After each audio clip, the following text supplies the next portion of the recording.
जो कीमतें कम हो रही हैं वो हम पाकिस्तान के अवाम को हम पास ऑन नहीं कर रहे। इस बचत को हम नज़र कर रहे हैं बलूचिस्तान के अवाम के। ये रकम जो है ये N25 के ऊपर खर्च होगी। अस्सलाम वालेकुम, आप देख रहे हैं प्रोग्राम बेनज़ीर इस्लामाबाद से और मैं हूं आपका मेज़बान हसनैन वाब। नाजरीन, मुल्की मईशत हर गुजरते दिन के साथ बेहतरी की जानिब जाती नज़र आ रही है। मौशी अशारिये पॉजिटिव हो रहे हैं और आलमी मालियाती इदारे पाकिस्तान की मईशत गवर्नमेंट की पॉलिसीज़ पर इत्मीनान का इज़हार भी कर रहे हैं। जबकि आलमी क्रेडिट एजेंसी फिच ने पाकिस्तान का मौशी आउटलुक मुस्तहकम करार देते हुए क्रेडिट रेटिंग CCC+ से बढ़ाकर B- कर दी है। मई 2023 में अफरात ज़र की रिकॉर्ड बुलंद सतह पर पहुँचने और रिजर्व कम होना शुरू हो गए थे, जिससे मईशत को डिफॉल्ट का खतरा लाहक हो गया था। लेकिन IMF के $7 बिलियन के बेल आउट पैकेज के बदौलत मुल्की मईशत पर दबाव कम हुआ और माशी तरक्की का सफर एक बार फिर शुरू हुआ। आलमी रेटिंग एजेंसी ने पेशगोई की है कि जून में खत्म होने वाले माली साल में हुकूमत का बजट खजाना GDP के 6% तक और दरमियानी मुद्दत में तकरीबन 5% तक कम हो जाएगा, जो गुज़िश्ता माली साल में तकरीबन 7% था। फिच के मुताबिक कंज्यूमर प्राइस इंडेक्स माली साल 25 में औसतन 5% सालाना रहेगा और GDP ग्रोथ बढ़कर 3% होने का भी इम्कान है। लेकिन मार्केट्स में अशिया ज़रूरिया की कीमतें अभी भी ज़्यादा हैं और लोगों की क़ुव्वत ख़रीद में और उनकी इनकम में कोई इजाफा नहीं हुआ है। हुकूमत ने आलमी मंडी में पेट्रोलियम मसनूआत की कीमतों में बड़ी कमी की वजह से आम सार्फिन को ₹7.41 और सनती सार्फिन के लिए ₹7.69 बिजली की कीमतों में रिलीफ दिया है। आलमी मार्केट्स में तेल की कीमतों में एक बार फिर बड़ी कमी हुई है, लेकिन हुकूमत ने अवाम को रिलीफ देने के बजाय रिलीफ से इंफ्रास्ट्रक्चर की डेवलपमेंट में लगाने का फैसला कर लिया है और साथ ही साथ पेट्रोलियम लीवी में इजाफा कर दिया है।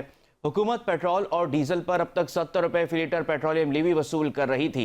इजाफे के बाद पेट्रोलियम मसनूआत पर लीवी ₹78.02 फी लीटर कर दी गई है। सिर्फ एक माह के दौरान पेट्रोलियम मसनूआत पर लीवी में ₹18.02 फी लीटर का इजाफा किया गया है। अब अवाम का पल्स क्या इस वक्त क्या कहता है? पब्लिक पल्स क्या मांग रहा था? पब्लिक पल्स के लिए रिलीफ क्या हुकूमत को नहीं चाहिए था कि इस वक्त में जब अवाम जो है महंगाई के दौर से गुजर रहे हैं, स्ट्रगल कर रहे हैं, लोगों की क़ुव्वत ख़रीद जो है वो ख़राब हो चुकी है रिसेशन की वजह से, और जो आलमी मंडी में पेट्रोल की कीमतें कम हुई हैं, क्या हुकूमत दोबारा अवाम को रिलीफ फराहम नहीं कर सकती थी? क्या मौशी नंबर्स इस तरह से नहीं थे कि एक बार फिर पब्लिक को जो है हुकूमत सपोर्ट करती? इस पर बात करेंगे। हमारे साथ डॉक्टर सलमान शाह मौजूद होंगे एक ब्रेक के बाद।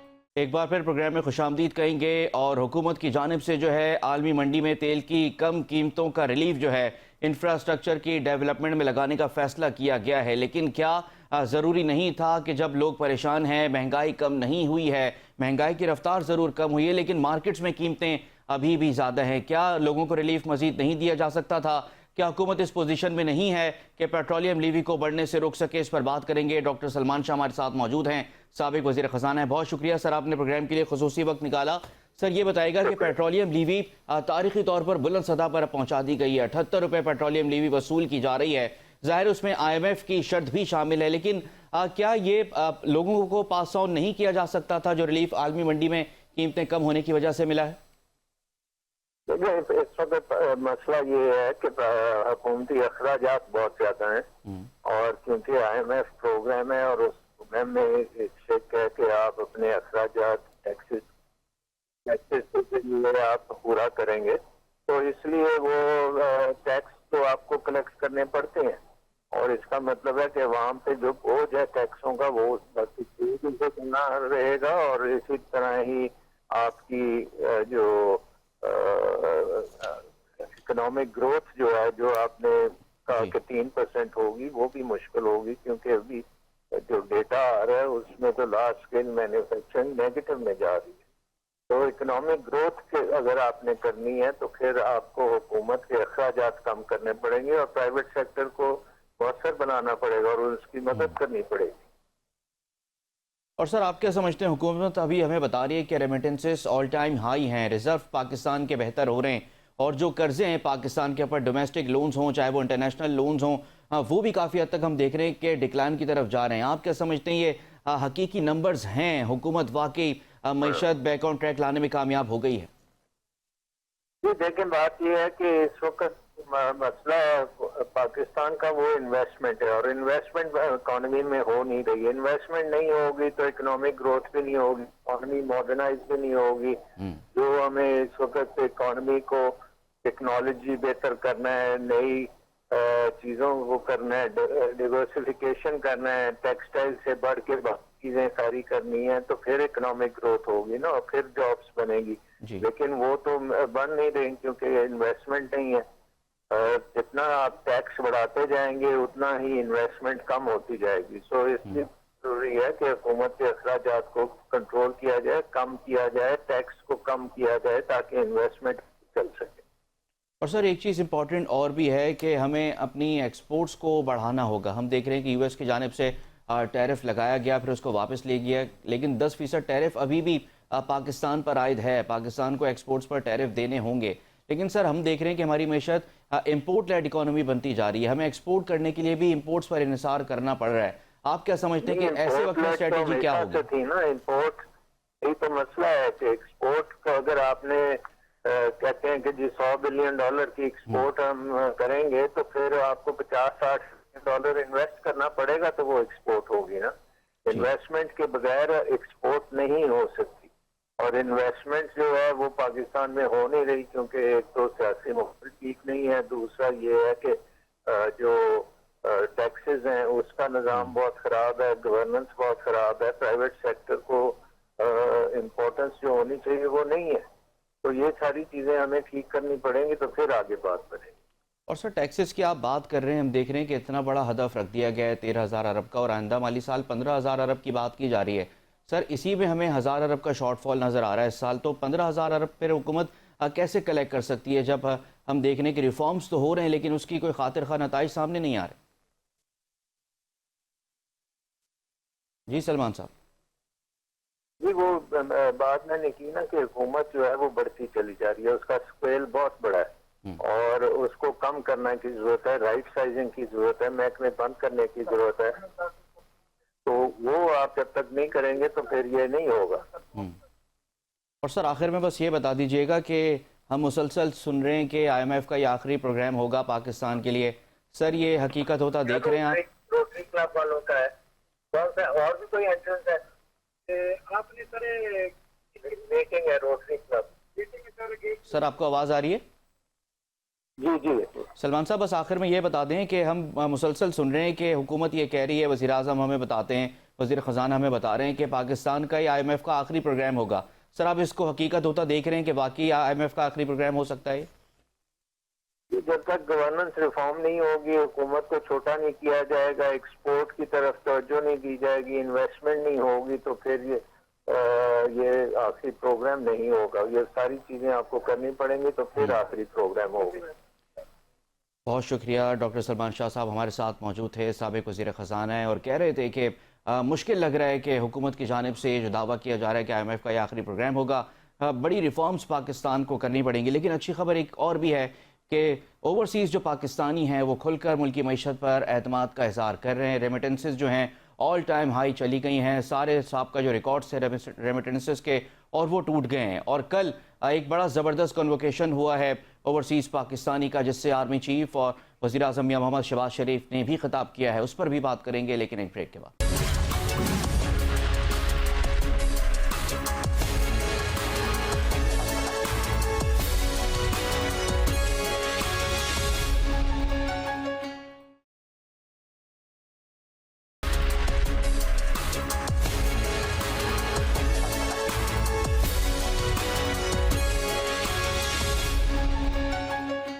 पाकिस्तान का दिफा जो है वो अल्हम्दुलिल्लाह इट इज इम्प्रेग्नेबल। पाकिस्तान की तरफ कोई मैली आंख से नहीं देख सकता। जो मुल्क के अंदर जो दहशत गर्दी फैलाई गई है उसके ताने बाने कहाँ मिलते हम सब जानते हैं। बलूचिस्तान जो है जो कि पाकिस्तान की डेस्टिनी है, पाकिस्तान के माथे का झूमर है, तुम 1500 बंदे कहोगे कि जी हम इसको ले जाएंगे, तुम्हारी अगली 10 नस्लें भी नहीं लेके जा सकती। We will beat the hell of these terrorists very soon. When will Pakistan rise? It is no more a question. Pakistan has already started rising. Inshallah, regardless of all these difficulties, Pakistan हमेशा जिंदाबाद। एक बार फिर आपको programme में खुशामदीद कहेंगे। और कल हमने देखा कि बड़ा ज़बरदस्त कन्वेंशन इस्लामाबाद में ओवरसीज़ पाकिस्तानियों का हुआ, जिससे एक बात तो वाज़ेह हो गई है कि ओवरसीज़ पाकिस्तानियों ने खुलकर पाकिस्तान की मईशत, पाकिस्तान की हुकूमत, सिविल और अस्करी क़यादत पर एतमाद का इजहार कर दिया है। रेमिटेंसेज हम देख रहे हैं कि ऑल टाइम हाई होती जा रही हैं और एक जो बयानिया बनाने की कोशिश की गई थी, रेमिटेंसेज को पाकिस्तान की बैकबोन समझा जाता है, रेमिटेंसेज को रोकने के लिए एक प्रोपेगेंडा शुरू किया गया था एक ख़ास ग्रुप की जानिब से, लेकिन ओवरसीज़ पाकिस्तानियों ने उसको ज़मीन बोस कर दिया है। वज़ीर आज़म शहबाज शरीफ और army chief general Syed Asim Munir ने जिस तरह से ओवरसीज़ पाकिस्तानियों को, ओवरसीज़ में बसने वाले बिजनेसमैनों को जिस तरह से एतमाद में लिया है, उससे साफ जाहिर होता है कि मुल्क की मईशत जो है अब तेज़ी से तरक्की कर रही है और मज़ीद भी तरक्की करेगी। इस पर बात करने के लिए हमें ज्वाइन किया है तहरीक नौजवानान पाकिस्तान अब्दुल्ला हमीद गुल साहब ने। बहुत शुक्रिया अब्दुल्ला साहब, आपने प्रोग्राम के लिए ख़ास वक्त निकाला। सर ये बताइएगा कि मुकम्मल एतमाद का इजहार किया ओवरसीज़ पाकिस्तानियों ने सिविल और अस्करी क़यादत पर, ख़ास तौर पर आर्मी चीफ ने जो कल खिताब किया है, उससे कितना आप देख रहे हैं कि एतमाद ओवरसीज़ पाकिस्तानियों का और मुल्की जो इन्वेस्टर्स हैं उनका भी बहाल होगा? उन्होंने दहशत गर्दों को भी वाज़ेह जवाब दे दिया है कि 10 नस्लें भी आपकी लग जाएंगी लेकिन पाकिस्तान को आप नुकसान नहीं पहुँचा सकेंगे। बिस्मिल्लाहिर्रहमानिर्रहीम, बहुत शुक्रिया जी। मेरा ख्याल है कि एक बहुत ही अच्छी तकरीब थी और ये 2 रोज़ा कॉन्फ्रेंस जो है इसके बड़े दूररस नताइज जो है वो बरामद होंगे। इसमें कोई शुबा नहीं है कि तहरीक इंसाफ और उसके चंद जो हवारी हैं उन्होंने मिल के एक इंतहाई मनफी प्रोपेगेंडा पाकिस्तान की रियासत और पाकिस्तान मुल्क के खिलाफ किया। और चाहे वो IMF से लोन मिलने का वक्त हो तो धरना दे दिया गया, पाकिस्तान के अंदर मिलिट्री क़यादत की जो है वो तब्दीली हो तो वहाँ बहुत ही नाज़ेबा किस्म के हरकत जो है वो मगरिब में देखने में आई, और वहाँ जो बैरून मुकीम लोग हैं जो कि पाकिस्तान से बेइंतहा मोहब्बत रखते हैं और उनको बहकाया गया, उनको एक गलत बयानिया जो है वो दिया गया। लेकिन इसमें कसूर जो था वो मेरे ख्याल में पाकिस्तान की साइड का भी था कि हमने जो है उन लोगों के साथ इंगेज करने की ज़रूरत को महसूस नहीं किया। अब आपने खुद जैसे रेमिटेंसेस का जिक्र किया तो 4 अरब 10 करोड़ जो है वो इस दफ़ा हमें जो है वो रिसीव हुआ, जो कि एक बहुत खतीर रकम है। तकरीबन हमारे 100 लाख जो लोग हैं जो कि तारकीन वतन हैं, जिनको एक्सपैट्स कह सकते हैं, वो वहाँ रह रहे हैं दीगर ममालिक के अंदर, दुनिया के 160 ममालिक में, और वहाँ से वो पाकिस्तान के लिए मुख्तलिफ तरीके से इन्वेस्टमेंट्स चीज़ें करते रहते हैं। इसके अंदर उनके कुछ ज़रूरियात भी थी, जैसे कि उनकी ज़मीनों पे कब्ज़ा, उनके बच्चों की पढ़ाई और उनके जो तहफ़्फ़ुज़ात थे उनको एड्रेस करना। मेरा ख्याल है कि उसके ऊपर हुकूमत ने फौरी एक्शन लिया है और उसके ऊपर मस्बत रवैये जो है वो देखने में आए हैं। ये जो लोग तकरीबन 3000 के करीब शुरका इसमें जो थे वो तमाम को जो है वो बहुत इज्जत और एहतराम जो है वो दिया गया, उनके गिले शिकवे जो है उनको सुना गया और उनको हकायक सामने रखे गए। जब उनके सामने हकायक रखे गए तो वो मेरे ख्याल में सुस्तर रह गए और उनको ये अंदाज़ा नहीं था कि उनके साथ एक जमात ने कितना बड़ा धोखा कर दिया और झूठ के बुनियाद के ऊपर एक लफ्ज़ और मनफी प्रोपेगेंडा किसी और के खिलाफ नहीं बल्कि अपने पाकिस्तान के मुहाफ़िज़ों और अपनी पाकिस्तान की रियासत के खिलाफ किया। बहरहाल ये वो लोग थे जो चुनिंदा लोग थे जो पाकिस्तान के अंदर आए। ये कोई लॉर्ड है तो कोई जो है अपने तय पे बहुत बड़ा बिजनेसमैन है, कोई डॉक्टर है, कोई पाकिस्तानी कम्युनिटी को वहाँ हेड करता है। तो ये वो तमाम लोग थे जो नुमाइंदगान के तौर पर पाकिस्तान तशरीफ़ लाए और 2 रोज़ा कॉन्फ्रेंस के अंदर इसमें आर्मी चीफ की जानिब से दोहराना दिया गया और इसी तरीके से एक अशाइया वज़ीर आज़म हाउस के अंदर दिया गया। मेरे ख्याल है कि ये एक मस्बत पेशरफ थी। साथ ही साथ जो है उनके ओवरसीज के लिए जो है सीटें मुख्तस करने की कौमी असम्बली में वो भी मेरे ख्याल में बातचीत जो है वो किसी मरहले पे जो है वो पहुंच रही है। और मैं ये देख रहा हूँ कि कुछ डिबेट के ज़रिए कुछ मामलात को हल किया जाएगा और उनको उनकी नुमाइंदगी जो है वो कौमी असम्बली में या मुख्तलिफ फोरम्स के ऊपर जो हमारे गैर मुल्कों में मुकीम पाकिस्तानी हैं उनको वहाँ मेरे ख्याल में उनकी जायज़ नुमाइंदगी उनको मिलेगी, ज़रूरी उनका हक है।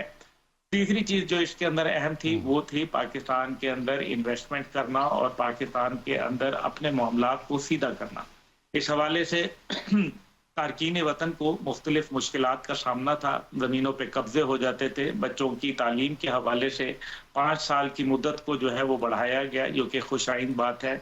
अब देखना सिर्फ ये है कि हुकूमत वक्त जो है उसको अपना किरदार अदा करना है। इसमें कोई शक नहीं कि जब वज़ीर आज़म साहब ने तकरीर की और जब आर्मी चीफ ने तकरीर की तो जो आर्मी चीफ का जो तकरीर थी उसके अंदर बहुत ज्यादा एक मेरे ख्याल में जोश, वलवला और जज्बा देखने में आया।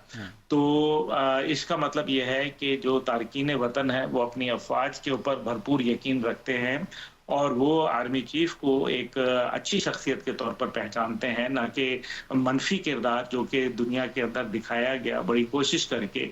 लेकिन आहिस्ता आहिस्ता ये तासुर राइल हो रहा है। लेकिन इस सारे में मेरे ख्याल में 2 साल 3 साल का जो अरसा गुजरा जिसके अंदर हुकूमत ने तारकीन वतन के लिए कोई मशबत जामे पॉलिसी नहीं बनाई, मैं समझता हूं कि यकीनन ये उनकी नालायकी ही कहूंगा, इसके अलावा मैं क्या कह सकता हूं।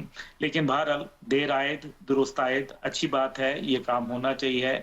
मस्बत रवैयों से तहरीक इंसाफ भी सियासत करे, तो इसी तरह से जमात इस्लामी भी करे, मुस्लिम लीग भी करे, पीपल पार्टी भी करे, मौलाना फजल रहमान भी करे। लेकिन मनफी रवैये जो पाकिस्तान को नुकसान पहुंचाते हैं उनकी इजाजत ना मुझे होनी चाहिए, ना आपको, ना किसी और को। तो ये वो बातें हैं जो मेरे ख्याल में जब एक साइड की स्टोरी सुनते आए तारकीन वतन तो उनके जहनों को प्रागंदा किया गया। लेकिन जब उन्होंने दूसरी साइड की स्टोरी सुनी और उन्होंने हकायक के ऊपर मबनी चीजों को देखा, जांचा, परखा, तो उनके जो है मेरे ख्याल में उनको बहुत ही रंज हुआ। इससे यकीनन तहरीक इंसाफ जो कि गैर मुल्कों के अंदर बड़ी वहाँ मकबूलियत रखती है, उनकी मकबूलियत को मेरे ख्याल में एक शदीद धचका लगा है इस कॉन्फ्रेंस के बाद। इसका कोई दूसरी राय नहीं है। और सर, जो बलूचिस्तान के हवाले से ख़ास तौर पर बात की गई कि बलूचिस्तान हमारे माथे का झूमर है और चंद अनासिर कहा गया, मतलब फिगर भी बताई गई कि 1500 कुछ अनासिर हैं जो दहशतगर्द हैं जो बलूचिस्तान को अलग करना चाहते हैं और ऐसा कभी होगा नहीं जब तक अफवाज पाकिस्तान मुल्क की हिफाजत पर मामूर हैं। सर, वाज़ेह तौर पर पैगाम दे दिया गया है कि देख लें, आते रहें आप और मार खाते रहें। ये तो देखें, ये बात बड़ी बातें है, लेकिन इसमें देखना यह है कि क्या बलूचिस्तान के अंदर जो हुकूमत है या खैबर पख्तूनख्वा के अंदर हुकूमत है, बयानात तो बहुत अच्छी बात है, ज़रूर देने चाहिए, हौसला भी देना चाहिए और उम्मीद ज़रूर रखनी चाहिए। मुसलमान पुरुमीद हुआ करता है, उम्मीद पर दुनिया कायम होती है। लेकिन क्या हम उन्हीं लोगों के ज़रिए जो हुकूमत में मौजूद हैं, सवाल तो ये है कि नेशनल एक्शन प्लान पर जब आर्मी चीफ उस वक्त के जनरल राहील शरीफ साहब ने एक नेशनल एक्शन प्लान बनाया, अफसाना है APS के बाद 2014 के अंदर, तो फिर मुझे ये बताइए कि उसके बाद जो वो नेशनल एक्शन प्लान था उस पर अमल क्यों नहीं किया गया। उस टाइम पे फिर पीपल पार्टी की भी हुकूमत आई, मुस्लिम लीग की भी हुकूमत थी, फिर PDM की भी हुकूमत आई, उसके बाद इमरान खान की भी हुकूमत आई। तो फिर नेशनल एक्शन प्लान के ऊपर अमल न करने से जो है वो सैकड़ों लोग जो है वो अपनी जान की बाजी हार गए, बल्कि हजारों लोग। तो फिर उसके अंदर सिक्योरिटी फोर्सेस भी शामिल हैं। तो सिक्योरिटी फोर्सेस तो अपना किरदार अदा कर रही हैं नेशनल एक्शन प्लान के जरिए, लेकिन वही सारी जो शख्सियात हैं जो नेशनल एक्शन प्लान ने जिस पे माजी में उन्होंने अमल नहीं किया, आज वही शख्सियात हुकूमत का हिस्सा हैं, बिलखसूस बलूचिस्तान और खैबर पख्तूनख्वा के अंदर। तो फिर क्या ये कौमी मुजरिम नहीं है? और अगर इन लोगों के साथ आपने मजीद हुकूमती मामलात को किया तो जो नतीजे पहले आ रहे हैं, मेरा नहीं ख्याल कि कोई बहुत ज्यादा मशबत रवैये जो है मैं देखूंगा। हाँ, ये जरूर है कि अफवाज पाकिस्तान अपनी जो जिम्मेदारियां हैं वो मेनो अन जो है वो निभा रही है, लेकिन इसी तरह से पुलिस भी अपना किरदार अदा कर रही है। लेकिन मसला ये है कि जो एडमिनिस्ट्रेटिव प्रॉब्लम्स हैं, जिसका खुद आर्मी चीफ ने अपने तकरीर में बोला था कि हम जो है एडमिनिस्ट्रेटिव कमजोरियों के लिए अपना खून क्यों बहाएं। देखिए ना, बात तो ये है कि अगर आपकी इंतजामी कमजोरियां, कोताहियां हैं, तो उसके लिए कोई आदमी खून से कीमत चुका रहा है। तो ये बात तो मैं नहीं कर रहा, ये तो आर्मी चीफ साहब ने खुद कही है। हाँ, ये बात मैं मानता हूं कि बलूचिस्तान कोई ये 150 लोग हैं या 1500 लोग हैं या ये 15,000 लोग हैं, इससे हम उबर रहा। मकसद ये है कि बलूचिस्तान कहीं नहीं जा रहा। इंशाअल्लाह ताला ये कोशिशें जरूर होती हैं, लेकिन जरूरी नहीं है कि वो कामयाब हों। लेकिन साथ ही साथ हमें ये भी देखना है कि वो जितने भी अफराद हैं इस टाइम पे उनके खिलाफ जो हिकमत अमली है वो कहाँ है, काउंटर टेररिज्म डिपार्टमेंट कहाँ है, पुलिस कहाँ है, रिजर्व फोर्स कहाँ है। आर्मी तो अपना किरदार अदा कर रही है जिसको हम रोजाना देखते हैं, उनकी कामयाबियां भी, उनकी शहादतें भी।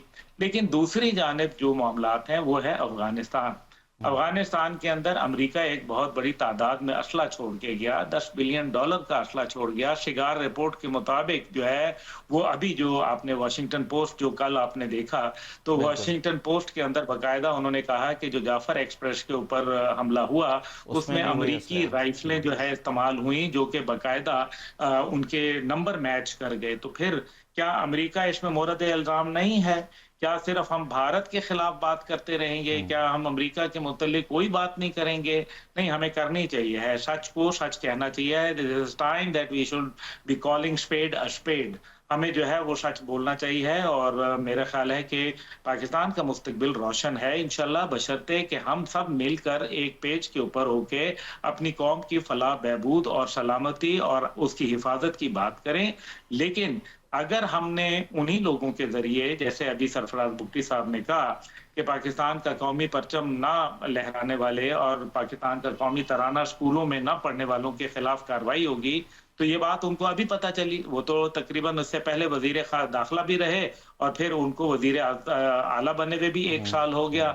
तो फिर सरफराज बुट्टी साहब ने पहले इसके ऊपर अमल क्यों नहीं किया? ये है वो बातें हैं जो मेरे ख्याल में तल्ख हैं।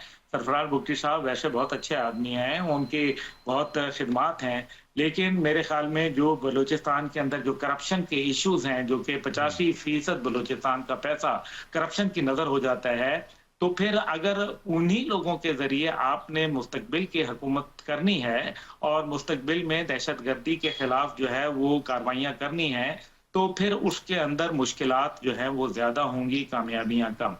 और सर, बलूचिस्तान की आप भी बात करें और बलूचिस्तान में हम देख रहे हैं कि पाकिस्तान की तरक्की का राज भी छुपा हुआ है और पाकिस्तान की तरक्की बलूचिस्तान में अम्न से जुड़ी हुई है। माइंस और मिनरल्स का जो अभी इवेंट हुआ, आप इसके ऊपर काफ़ी लिखते भी रहे, मैंने आपके काफ़ी आर्टिकल इस पर पढ़े हैं। पाकिस्तान का ख़जाना वहाँ बलूचिस्तान में छुपा हुआ है। अगर एडमिनिस्ट्रेटिव गलतियों को दूर करके वहाँ की चीज़ों को प्रमोट किया जाए तो हकीकत में पाकिस्तान का फ़ायदा हो सकता है।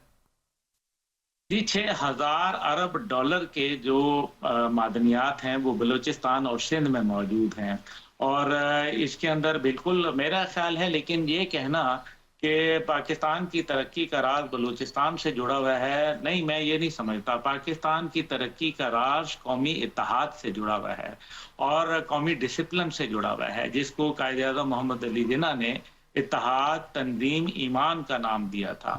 तो फिर तंजीम हमारी आज, डिसिप्लिन हमारा बड़ा कमजोर है, ये एक हकीकत है। और इसी तरीके से यकीन महकम जो है वो, उसको हमें अल्लाह के ऊपर यकीन करना और उसके अंदर पाकिस्तान को अपनी एक आज़ाद, खुद मुख्तार फॉरेन पॉलिसी, खारजा पॉलिसी तरतीब दे के आगे बढ़ना होगा। और यकीन मानिए कि जो ममालिक जिनके पास कुछ नहीं होता, सिंगापुर की मिसाल मैं आपको दे देता हूँ। सिंगापुर के अंदर क्या है, एक जमाना वो था जब मलेशिया ने ये कह के कि ये दलदली जमीन है, बाकायदा असेंबली से बिल पास करवा के उसको अलहदा कर दिया उसको। आज वो सिंगापुर दुनिया की मजबूत मईशतों के अंदर शुमार किया जाता है। दुबई बजाते खुद उसमें कोई तेल का एक कतरा नहीं मौजूद, क्योंकि यूएई में मौजूद है, अबू धाबी वगैरह के अंदर मौजूद है, लेकिन वहां तो मौजूद नहीं है। तो फिर दुबई की तरक्की का राज जो है, क्या वहां की मादनियात है? तो ऐसी बात नहीं है, वहां तो ज़राअत नहीं होती, वहां तो पानी भी समुंदर से जो है वो खारे पानी को मीठा किया जाता है। मकसद यह है कि पाकिस्तान की कौमी तरक्की का राज उसके अंदर इत्तेहाद, तंजीम और ईमान के ऊपर है और उसके अंदर जो मिली जो एक गैरत है उसका जो होना बड़ा जरूरी है। तो जहां तफरका होगा, वहां एक घर के अंदर तफरका हो जाए तो वहां बेबरकती हो जाती है। ये तो फिर एक मुल्क है, आपको इस सियासी निज़ाम के मुतल्लिक असर नौ जायजा लेना होगा और वक्त है कि एक नया सोशल कॉन्ट्रैक्ट जो है वो कौम के सामने लाया जाए। और सर, ये होगा कैसे? हम देख रहे हैं कि सियासी इस्तेकाम पर, इस इत्तेफाक पर सियासी जमातें बात करने के लिए तैयार ही नहीं है। असम्बली वो फोरम है जहाँ पर मामलात को हल करना है, लेकिन वहाँ पर किसी की रिहाई की बात की जाती है, किसी को चोर डाकू कहा जाता है, माजी के इल्ज़ामात ही लगाए जाते रहते हैं। देखिए, आप भी माशाल्लाह एक अच्छे मजबूत सहाफ़ी हैं और मुख्तलिफ लोगों से मिलते हैं, पढ़े लिखे आदमी हैं। एक साहिब किरदार शख्सियत के मालिक हैं। मुझे ये बताएं, आप भी तो रोज़ाना इन सियासतदानों से मिलते हैं, क्या ये सियासतदान इस निज़ाम के ऊपर जो है वो यकीन रखते हैं? इसका जवाब है नफ़ी में। रोज़ाना ये बिल्कुल कहते हैं ऐसे कि ही ये है। निज़ाम फ़ेल हो गया। जब ये निज़ाम हो गया तो फिर ये इस निज़ाम को लेके आगे क्यों बढ़ रहे हैं? इसलिए कि इसमें इनके ज़ाती मफादात जुड़े हैं। सियासत ज़रूर करें, लेकिन मुल्क के नाम के ऊपर, मुल्क जो रियासत के नाम के ऊपर सियासत नहीं होनी चाहिए। अगर कीमत रियासत ने अदा करनी है तो ऐसी सियासत को दफन कर देना बेहतर है। ये कोई जमहूरियत जो है नीलम परी है नहीं, जिसका हम राग अलापते रहें। दुनिया के अंदर जो है वो तरक्की करनी है। वो ममालिक जिनके अंदर इस टाइम पे, आप चीन की सबसे बड़ी मिसाल, जहां वन पार्टी सिस्टम है, आप देखें कैसे तरक्की और तामीर जो है दुनिया बिल्कुल सही शुष्कर बात। रह गई। लेकिन दूसरी जानिब जो है, जब जमहूरियतों के अंदर हम जाते हैं, हम ये देखते हैं, आप देख लें किस तरह से खैबर पख्तूनख्वा के दरमियान में और वफाक के दरमियान में लड़ाई है। कहीं वो अफगान पॉलिसी एक आज़ाद अफगान पॉलिसी बनाना चाहते हैं, वफाक की पॉलिसी से इख्तलाफ राय रखते हैं। बिल्कुल सही। यानी कि रोज नित नई बातें। ये जो जमहूरी, ये तो अल्लामा इकबाल ने क्या खूबसूरत कहा था कि जलाले पातशाही हो या जमहूरी हो तमाशा, जुदा हो दीन सियासत से तो रह जाती है चंगेजी। तो ये चंगेजियत का दौर है मेरे भाई, ये कोई जमहूरियत का नहीं है दौर। जमहूरियत में जमहूर की आवाज को मुकद्दम जाना जाता है। आज जमहूर तो है तो रुल गए हैं। सच्ची बात है कि वो रोजी रोशनी रोजगार के लिए रुल गए हैं। वो हिफाजत, कफालत और अदालत के लिए जो है दलील और रुश्वा हो गए हैं। और सर वो दो हर वक्त दफ़ा की हर रोटी 5 जो साल है के बाद नसीब जब भी नहीं है। इलेक्शन आते हैं तो जमहूर जो है इन सियासतदानों की तरफ और जमहूरियत की तरफ ही देखती रह जाती है। असम्बलियों में तो सियासतदान पहुंच जाते हैं, लेकिन उनके फैसले कब होते हैं ये उनके लिए ख्वाब ही रह जाता है। बहुत शुक्रिया, अब्दुल हमीद गुल साहब हमारे साथ मौजूद थे और बड़ी अच्छी गुफ्तगू कर रहे थे। इसी के साथ ही प्रोग्राम का वक्त ख़त्म हो गया है। मुझे और मेरी टीम को इजाज़त दीजिए। अपना ख्याल रखिए। अल्लाह हाफ़िज़।